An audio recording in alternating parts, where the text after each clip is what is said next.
Good morning बच्चों। और कैसे हो आप सब? आप सभी का स्वागत है जागृति क्लासेस के ऑनलाइन लर्निंग प्लेटफॉर्म पर। तो अपने स्टार्ट करते हैं टॉपिक जहां पर अपने समाप्त किया था। तो बात करते हैं रंग की। रंग ही चल रहा था। तो वे तत्व और कौन से तत्व जिन डी ब्लॉक के तत्व, ठीक है, जिनके पास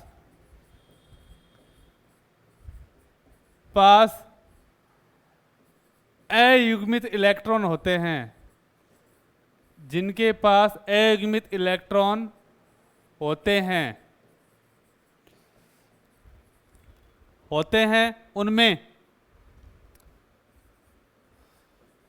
उनमें डी डी संक्रमण पाया जाता है। उनमें डी डी संक्रमण पाया जाता है। तो पहली बात, डी डी संक्रमण होने के लिए क्या आवश्यक है? अयुग्मित इलेक्ट्रॉन होना आवश्यक है। अयुग्मित इलेक्ट्रॉन होगा तो यौगिक क्या होगा? तत्व क्या होगा? रंगीन होगा। और रंगीन होने का कारण क्या है? उनमें डी डी संक्रमण। क्लियर है? अब नेक्स्ट हेडिंग डालते हैं और वो हेडिंग है अपने पास अंतराकाशी यौगिक। अंतराकाशी यौगिक, ये क्वेश्चन बोर्ड में काफी बार आता है कि अंतराकाशी यौगिक क्या है, एक उदाहरण दीजिए। क्लियर है? आपने ठोस अवस्था पढ़ा होगा। ठोस अवस्था में अपने क्या पढ़ा था कि ठोस कुछ विशेष आकृतियों में निबिड़ संकुलित पाए जाते हैं, जिन्हें HCP कहते हैं, CCP कहते हैं। क्लियर? और उनके बीच में क्या रह जाता है? कुछ रिक्त स्थान रह जाता है। क्लियर? रिक्त स्थान रह जाता है और उनमें छोटे तत्व जैसे कार्बन, बोरॉन और सिलिकॉन आकर फंस जाते हैं। क्लियर? ये रिक्त स्थान अपने पास क्या होता है? अंतराकाश होता है। क्लियर बच्चों? तो लिखते हैं बहुत ही सिंपल वे में। तो डी ब्लॉक के तत्व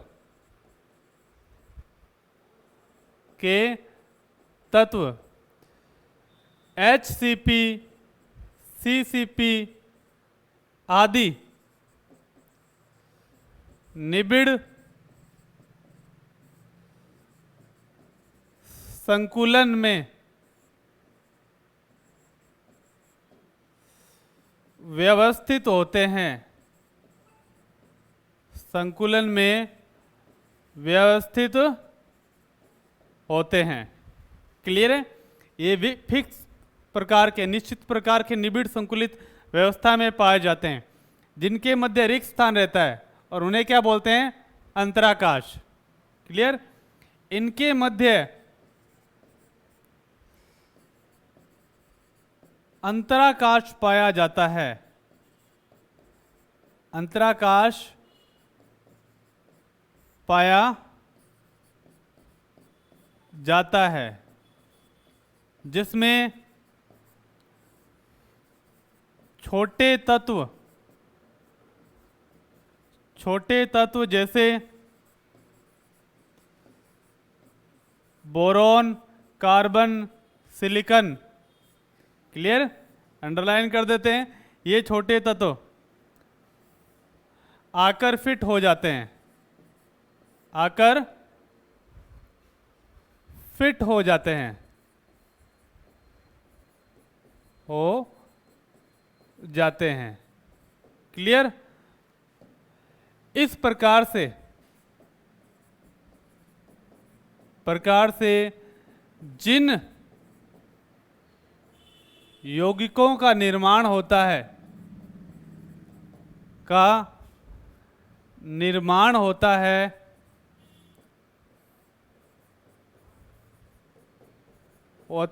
उन्हें क्या बोलते हैं? अंतराकाशी यौगिक बोलते हैं। अंतराकाशी यौगिक बोलते हैं, यौगिक कहते हैं। उदाहरण ले लेते हैं अपने स्टील स्टील स्टील में क्या होता है, आयरन के बीच में जो अंतराकाश होता है उसमें कार्बन आके फंस जाता है। जैसे ये मान लो ये आयरन के बने हुए निबिड़ संकुलित है और इसमें आके क्या फंस गया, कार्बन आके फिट हो गया, कार्बन आके फिट हो गया। इस तरह से जो यौगिक बनते हैं उन्हें क्या कहते हैं, अंतराकाशी यौगिक। ठीक है बच्चों, ये क्वेश्चन काफ़ी बार आरबीएससी ने पूछा है और बोर्ड में, अदर बोर्ड में भी काफ़ी ज़्यादा आता है। तो नेक्स्ट बढ़ते हैं, वो है अपने पास उत्प्रेरकीय गुण। क्या है, उत्प्रेरकीय गुण।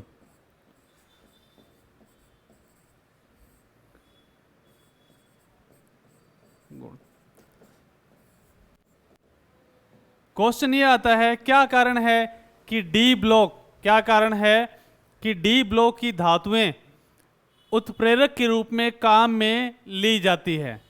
क्या कारण है कि डी ब्लॉक की धातुएं उत्प्रेरक के रूप में काम में ली जाती है। तो लिखेंगे, इसके दो कारण आपको बताऊंगा मैं। क्लियर, डी ब्लॉक की धातुओं का उपयोग उत्प्रेरक के रूप में किया जाता है, में किया जाता है। तो पहला कारण तो इसका है, कारण फर्स्ट, पहला कारण क्या है, पहला कारण तो ये है कि इनके पास खाली डी कक्षक उपलब्ध होते हैं। क्लियर, इनके पास, किनके पास, डी ब्लॉक की धातुओं के पास खाली कक्षक, कक्षक उपलब्ध होते हैं, उपलब्ध होते हैं। क्लियर है, ठीक है। और दूसरा कारण क्या है, खाली कक्षक उपलब्ध होते हैं तो आसानी से क्या होते हैं कि दूसरे तत्वों को, यौगिकों को आपस में जोड़ सकते हैं। कारण दूसरा, दूसरा कारण ये है कि ये तत्व बहुत सारी, या अपने कह दें परिवर्तनशील, परिवर्तनशील ऑक्सीकरण अवस्था दर्शाते हैं, अवस्था दर्शाते हैं। इस कारण इनके बंधन बनाने की क्षमता अधिक होती है,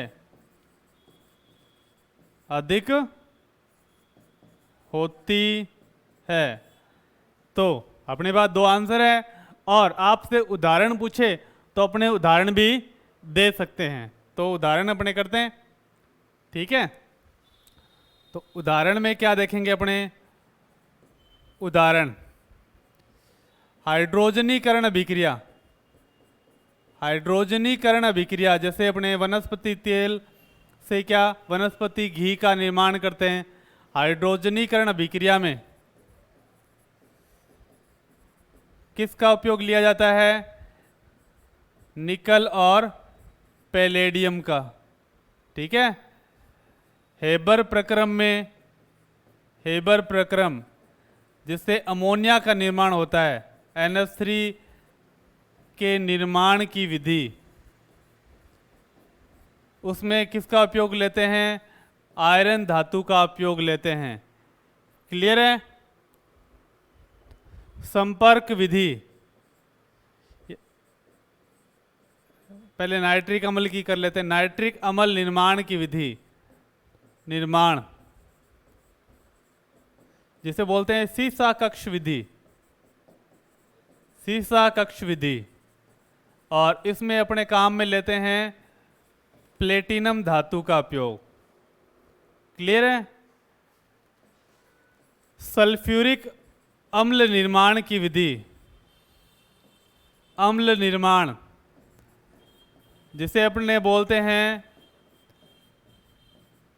संपर्क विधि। और ये इसमें लेते हैं वेनेडियम पेंटाऑक्साइड का उपयोग करते हैं।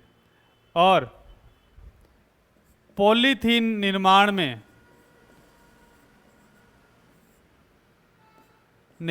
में कौन सा उत्प्रेरक काम में आता है? जिगलर नाटा उत्प्रेरक। और उसमें जो धातु काम में ली जाती है वो है टाइटेनियम। क्लियर? तो ये अपने डी ब्लॉक का पहला पार्ट पूरा कंप्लीट हो गया। अब अपने स्टार्ट करते हैं एफ ब्लॉक के तत्व। क्लियर बच्चों? अब अपने स्टार्ट करते हैं एफ ब्लॉक के तत्व। यहां हेडिंग डाल देते हैं। क्लियर है?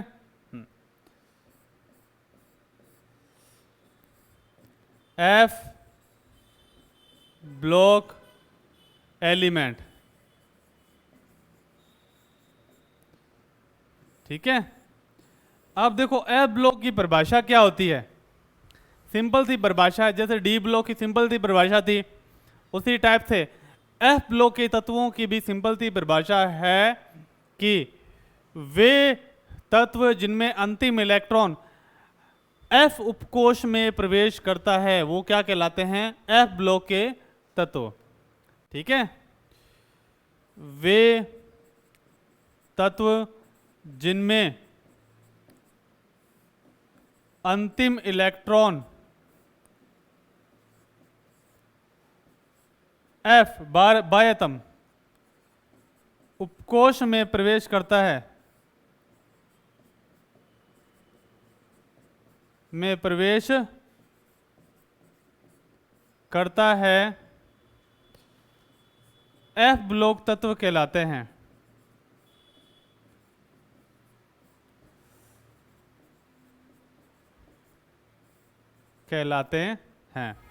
अब बताओ एफ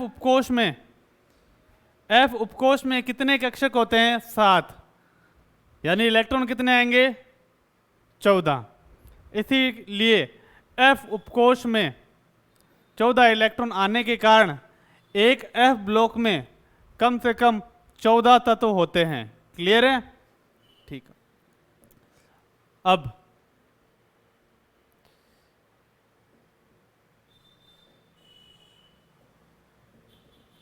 क्लियर है? कितने होते हैं? 14 तत्व आते हैं। क्लियर? इनका सामान्य इलेक्ट्रॉनिक विन्यास,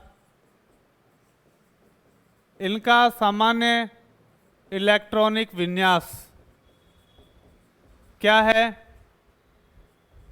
n-1 n-2 f 1 से 14 n-1 d 0 से 1 और ns2। ये याद रखना अपने को।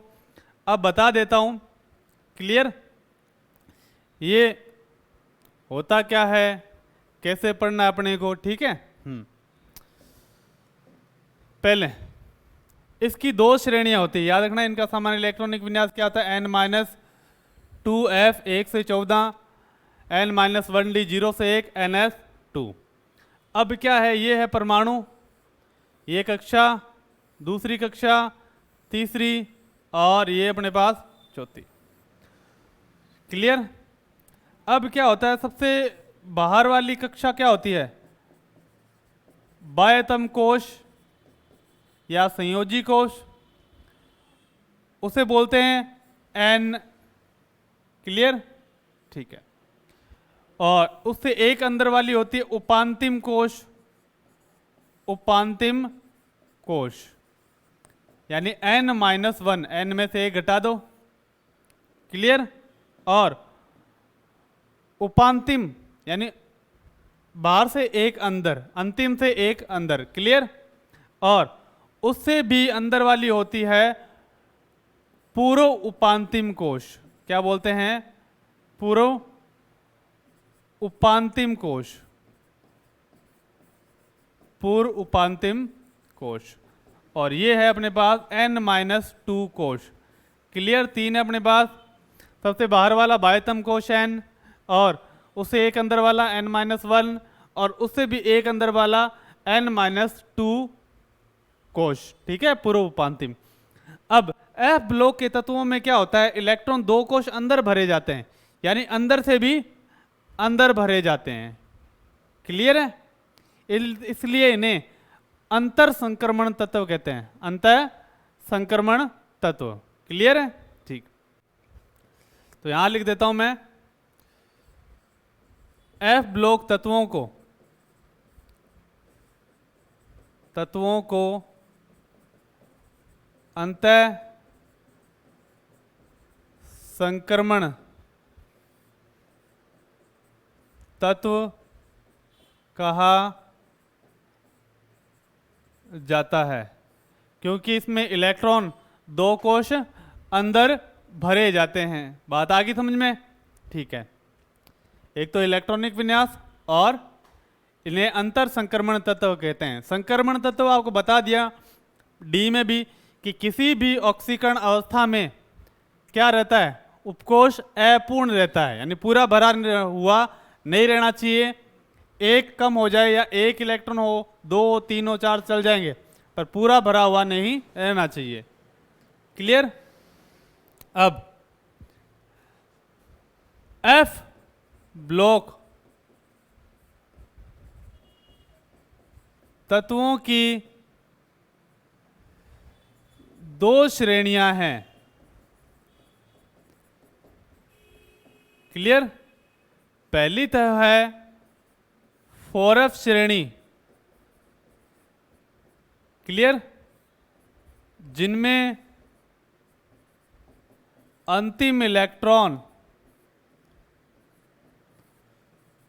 4f उपकोश में भरा जाता है, भरा जाता है। इन्हें क्या बोलते हैं? इन्हें लेंथेनाइड बोलते हैं, लेंथेनाइड कहा जाता है। तो 4f श्रेणी क्या होती है? लेंथेनाइड श्रेणी। इनमें अंतिम इलेक्ट्रॉन कहाँ भरा जाता है? 4f उपकोश में भरा जाता है। और दूसरी जो अपने पास है वो है अपने पास 5f श्रेणी, जिनमें अंतिम इलेक्ट्रॉन 5f उपकोश में भरा जाता है, में भरा जाता है। और इन्हें बोलते हैं एक्टिनाइड। इन्हें क्या बोलते हैं? इन्हें एक्टिनाइड कहा जाता है, कहा जाता है। तो डी ब्लॉक का अपने परिचय कर लिया, क्लियर है। हाँ, अब अपने पढ़ेंगे स्टार्टिंग से 4f श्रेणी। 5f श्रेणी के बारे में अपने पास ज़्यादा नहीं है सिलेबस में, अपने पास ज़्यादा है 4f श्रेणी के बारे में। आपको 4f श्रेणी आ गई तो आपको 5f श्रेणी भी बहुत ही आसानी से आ जाएगी, क्लियर। तो अपने करते हैं 4f श्रेणी। 4f श्रेणी, हाँ, एक अपने छोटी सी इमेज इसमें इंसर्ट कर देंगे। और अब देखो, ये अपने पास 4f श्रेणी, क्लियर। कौन सी है? 4f श्रेणी। पहली बात, इनमें अंतिम इलेक्ट्रॉन कहां भरा जाता है? 4f में। देखो अंतिम इलेक्ट्रॉन कहां गया है? 4f में। क्लियर? और लेंथेनाइड के बाद में आते हैं, किसके बाद में आते हैं? लेंथेनाइड के बाद में आते हैं, इसलिए इन्हें क्या कहा जाता है? लेंथेनम के बाद में आते हैं, इसलिए इन्हें क्या कहा जाता है? लेंथेनाइड। ठीक है, ये तत्व लेंथेनम 57 नंबर है के बाद आते हैं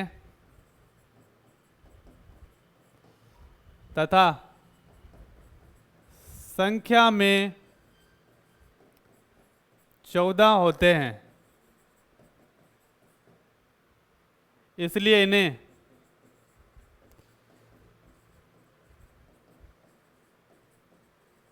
लेंथेनाइड कहा जाता है। कहा जाता है।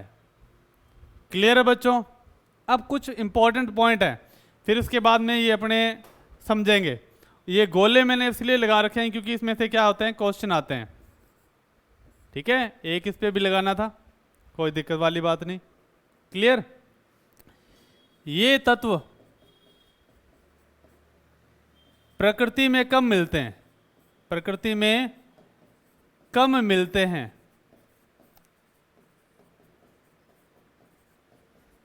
इसलिए इन्हें दुर्लभ मृदा तत्व कहते हैं। ठीक है, क्वेश्चन आ जाते हैं, दुर्लभ मृदा तत्व क्या होते हैं? ठीक है, दूसरा पॉइंट, दूसरा पॉइंट ये है कि इसका इलेक्ट्रॉनिक विन्यास या इस रंग की बात कर लें तो लेंथेनाइडों में F में इलेक्ट्रॉन जाता है, तो इनके रंग का कारण, रंग का कारण क्या है? FF संक्रमण है। FF संक्रमण है। इनमें जो एक तत्व है जो प्रोमीथियम है, ये रेडियो एक्टिव है। क्लियर? इनमें प्रोमीथियम रेडियो सक्रिय तत्व है, रेडियो सक्रिय तत्व है। क्लियर है? तो प्रोमीथियम अकेला ही है जो रेडियो एक्टिव है, बाकी सारे रेडियो एक्टिव नहीं है। अब इनको याद कैसे करें? याद करने की सिंपल सी ट्रिक बताऊंगा, आप लेंथेनम को छोड़ देना, उसके बाद याद रखना। ठीक है?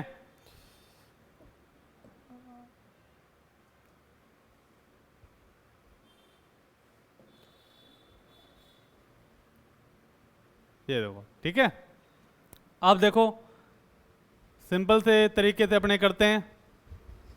अब देखो, यहां से मैं लिख देता हूं सेलिना, सेलिना व प्रीति, सेलिना व प्रीति ने डंडे से, यहां लिख देता हूं, थोड़ा सा दिक्कत हो रही है लिखने में।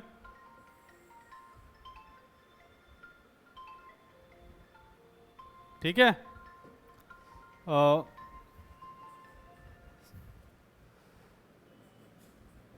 सेलिना व प्रीति, सेलिना सीरियम, प्रीति से क्या आ गया? प्रोसोडायमियम। क्लियर? हिंदी में थोड़ा सा मिस्टेक है, प्रेजियोडायमियम है पर प्रोसोडायमियम है। वह प्रीति ने डंडे से, यानी ने डी, नियोडायमियम ने डंडे से, ठीक है, पम्मी और सिमी को मारा। पम्मी और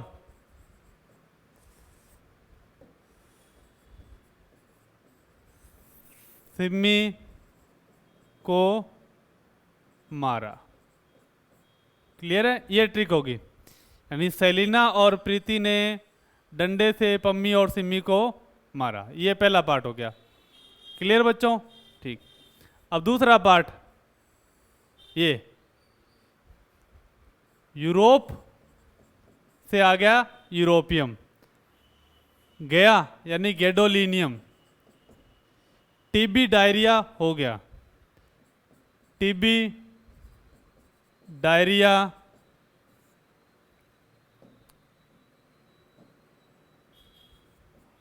हो गया। सिंपल है, यूरोप गया, टीबी डायरिया हो गया।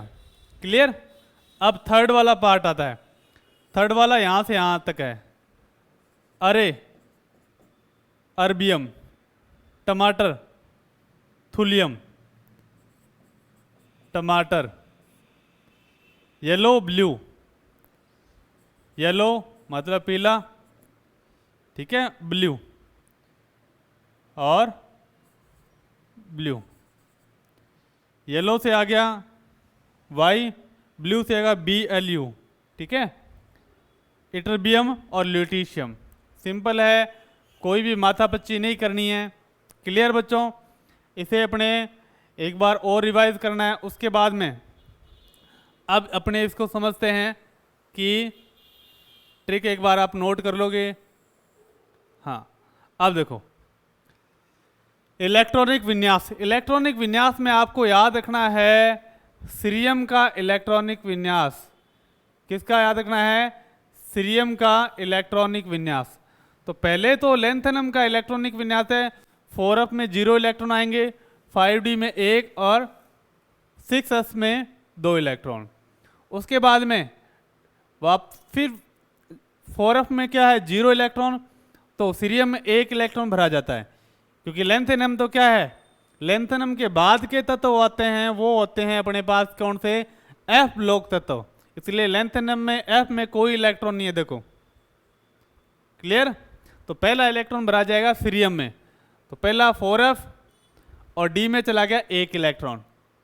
क्लियर? अब देखो D में सभी में 0 रहेंगे और गैडोलिनियम को छोड़ के और ल्यूटीशियम को छोड़ के। क्लियर? ठीक। अब देखो अपने पास सीरियम के पास कितने इलेक्ट्रॉन है? 2 3 4।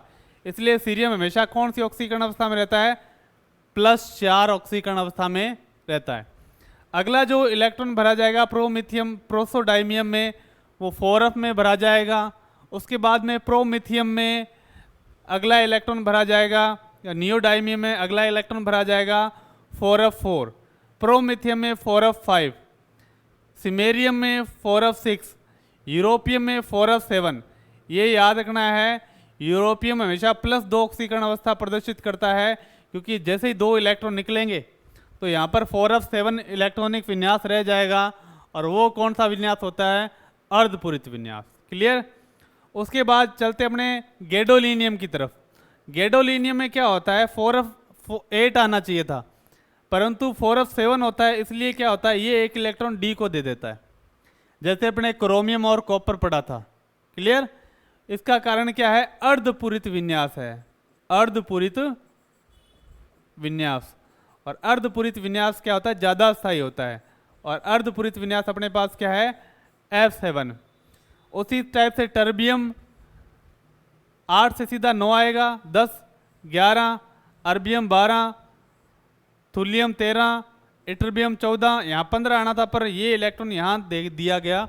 और ये क्या है? पूर्ण पूरित विन्यास है, पूर्ण पूरित विन्यास है। और पूर्ण पूरित विन्यास क्या होता है? ज़्यादा स्थायी होता है। क्लियर है? तो सिंपल, ये टेबल अपने को बहुत आसान तरीके से याद करनी है, ज़्यादा माथापच्ची इसके अंदर अपने को करनी नहीं है। क्लियर है? अब देखो आकार, अब बात करते हैं आकार की बात करते हैं। आकार में बहुत ही इंपॉर्टेंट टॉपिक आते हैं, और वो अपने को बढ़िया तरीके से पढ़ने हैं। क्लियर? आकार, तो बात यह है कि डी ब्लॉक के अलावा अब आ चुके हैं अपने एफ ब्लॉक में, और एफ ब्लॉक में क्या होता है, बाएं से दाएं जाने पर, से दाएं जाने पर आकार में कमी आती है। आकार में कमी आती है। तो आकार में कमी क्यों आती है, इसका कारण है लेंथेनाइड संकुचन। लेंथेनाइड संकुचन तो अपने कर लेते हैं। लेंथेनाइड संकुचन इंपॉर्टेंट है। लेंथेनाइड संकुचन, अगर आपके पास एफ ब्लॉक से लेंथेनाइड से कोई भी क्वेश्चन आए आकार से संबंधित, आप उसमें लेंथेनाइड संकुचन की बात लिख दोगे तो आपको पूरे के पूरे नंबर मिलेंगे। तो लेंथेनाइड में क्या होता है कि इलेक्ट्रॉन दो कोश अंदर भरे जाते हैं। कहाँ भरे जाते हैं, दो कोश अंदर भरे जाते हैं। ये अपने पास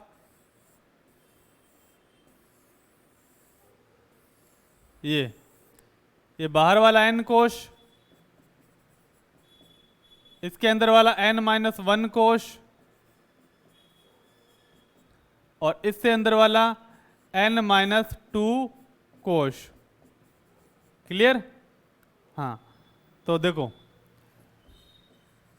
लेंथेनाइड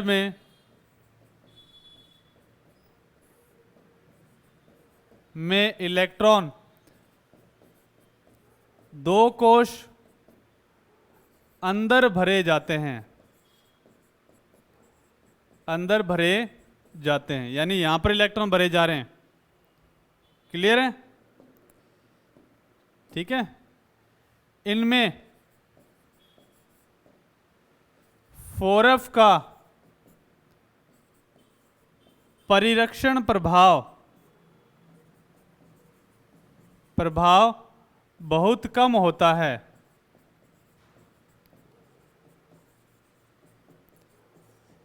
परिरक्षण प्रभाव होता है इलेक्ट्रॉन पर निर्भर करता है, और ये क्या करता है, आकार को बढ़ाता है।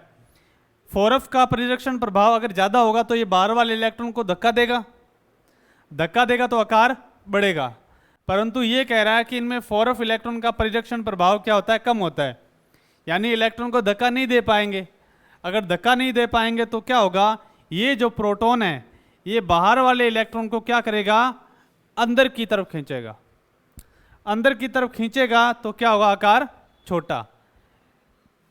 इसलिए इस प्रभाव को क्या बोलते हैं, लेंथेनाइड संकुचन। बहुत कम होता है। जबकि प्रभावी नाभिकीय आवेश,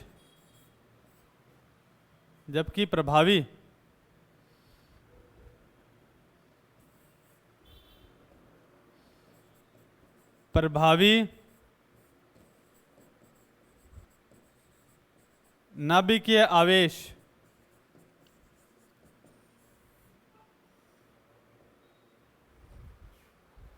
अधिक होता है।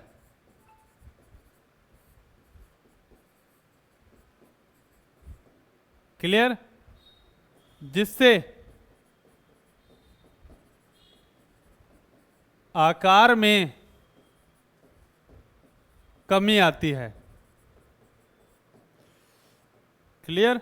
जैसे जैसे अपने दाएं से बाएं जाएंगे, ठीक है, तो क्या होगा, प्रोटॉनों की संख्या बढ़ती है। प्रोटॉनों की संख्या बढ़ेगी तो क्या होगा, नाभिकीय आवेश बढ़ेगा, और नाभिकीय आवेश बढ़ने पर आकार में क्या आ जाएगी, अपने पास कमी आ जाएगी। ठीक है, इसे लेंथेनाइड संकुचन कहते हैं। लेंथेनाइड संकुचन कहते हैं।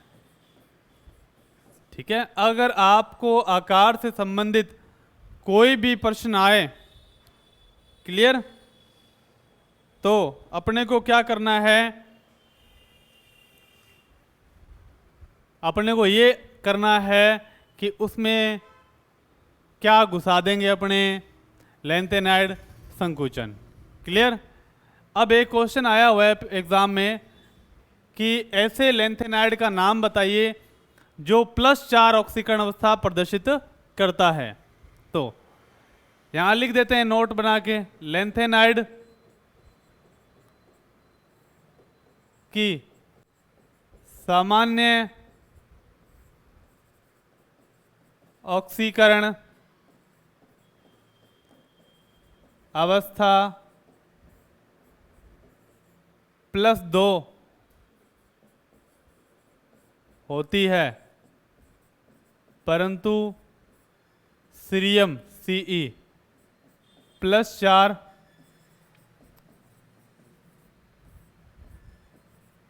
ऑक्सीकरण अवस्था भी प्रदर्शित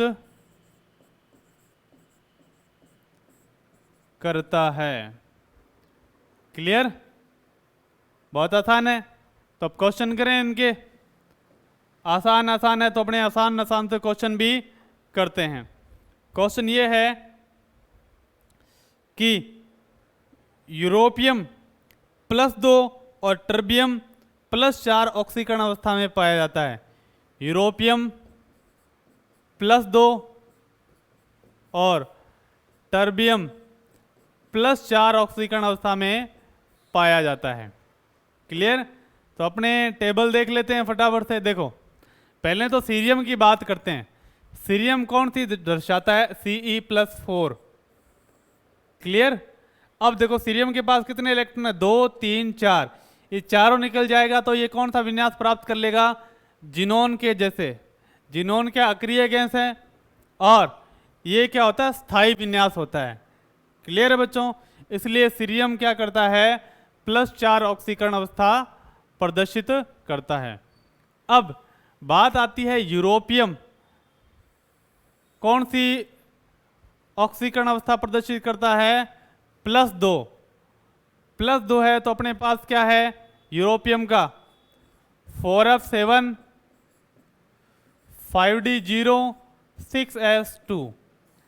अगर मैं यहां से 2 इलेक्ट्रॉन निकाल दूं तो बचेगा क्या मेरे पास? 4f7। और ये कौन सा विन्यास है? अर्धपूरित विन्यास। और अर्धपूरित विन्यास क्या होता है? स्थायी विन्यास होता है।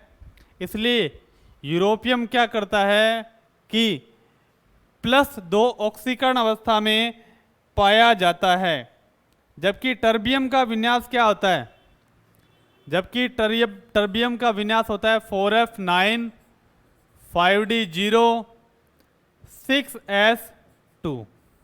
अगर मैं यहां से 4 इलेक्ट्रॉन निकाल दूं, 2 6s के और 2 4f के, तो बच जाएगा 4f7। और ये भी कौन सा विन्यास है? अर्धपूरित विन्यास है। और अर्धपूरित विन्यास होने के कारण यूरोपियम +2 में स्थायी होता है और टर्बियम +4 में स्थायी होता है। क्लियर है बच्चों? बहुत ही आसान है। अब आपके पास बात आती है एक क्वेश्चन, वो है, लिख देते हैं क्वेश्चन। लैंथेनाइडों के हाइड्रोक्साइडों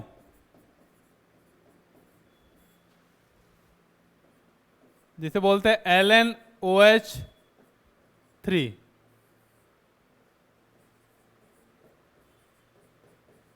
की क्षारीयता बाएं से दाएं जाने पर घटती है, क्यों? यानी बाएं से दाएं जाएंगे तो क्षारीयता क्या हो जाएगी? लैंथेनाइड के हाइड्रोक्साइडों की घट जाएगी और ये अपने को बताना है क्यों। क्लियर है? तो आपको बताना है कि बाएं से दाएं जाने पर, बाएं से दाएं जाने पर लेंथेनाइड संकुचन, लेंथेनाइड संकुचन के कारण परमाणु आकार में कमी आती है, परमाणु आकार में कमी आती है, जिसके कारण OH आयन ज़्यादा मजबूती से बंधे रहते हैं,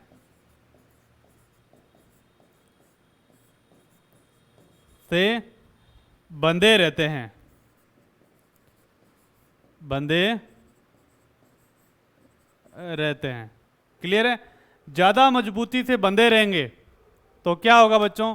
ज़्यादा मजबूती से बंधे रहेंगे तो OH आयन छोड़ेंगे नहीं, OH आयन छोड़ेंगे नहीं तो क्या होगा? क्षारीयता कम हो जाएगी। अगर OH आयन आसानी से छोड़ दे तो क्षारीयता बढ़ जाएंगी, पर ये छोड़ नहीं रहे तो क्षारीयता में कमी आती है। इसलिए क्षारीयता में कमी आती है। बहुत ही इंपॉर्टेंट क्वेश्चन है बच्चों, और अपने को बहुत ही बढ़िया तरीके से करना है। क्लियर है? कल इसी टॉपिक को अपने ख़त्म करेंगे। बहुत ही छोटा सा पार्ट रहा है, 10-15 मिनट का, और ख़त्म करके नेक्स्ट टॉपिक अपने करेंगे उपसहसंयोजक यौगिक। तब तक के लिए पढ़ते रहिए और ये टॉपिक को बढ़िया से रिवाइज करते रहिए। अपने फिर मिलेंगे नेक्स्ट क्लास में। क्लियर है बच्चों? तब तक के लिए थैंक यू, बाय।